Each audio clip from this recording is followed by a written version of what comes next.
Good morning, everybody.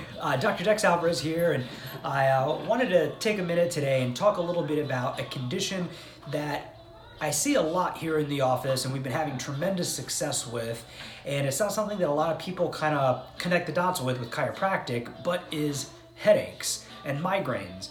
So not necessarily just migraines, but any type of headache can have a lot of similar root causes.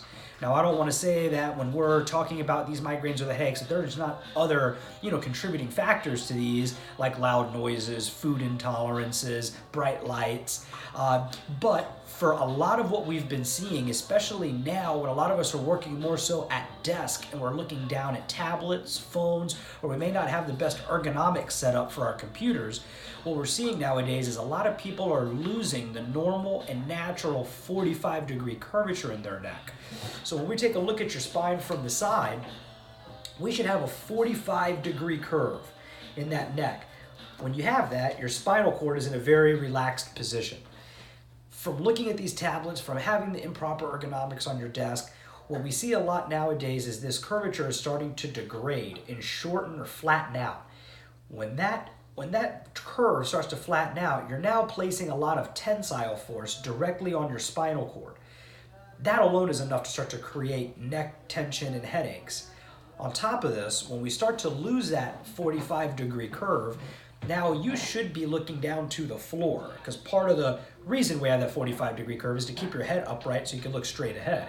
But when you start to lose that curve and you start looking down to the floor more, now your brain doesn't want you running into everything all day, so it causes the base of your skull to go back so you can look straight ahead. The issue here is now you're going to be compressing where the base of your skull and your first vertebrae come together. The issue there is going to be your suboccipital nerves that exit out of that area and wrap around your head to around your forehead or your eyes.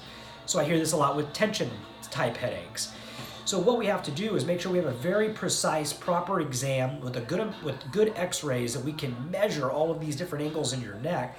So that way we have a good plan of action moving forward, not only to correct the overall curve, but we also want to make sure that we can get your first vertebrae to the base of your skull parallel so that we can alleviate that pressure off your brainstem, off those suboccipital nerves. So now we can have a much healthier way of managing these headaches, so that by 2 or 3 o'clock each day, you're not popping a few Advil or a couple Excedrin, or having to go out and, God forbid, have any Botox injections or anything like that to try to help manage these, a different way that aren't necessarily the most healthy way of managing this condition. But if we could get down to the root cause, we can correct the problems that are giving you the headaches and help you manage them in a much healthier way, your quality of life is going to be through the roof. So I hope this helps out some people that may have been on the fence or thinking a little bit about headaches or migraines.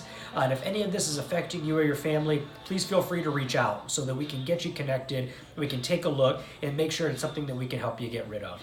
So have a great rest of the day. We'll talk to you soon.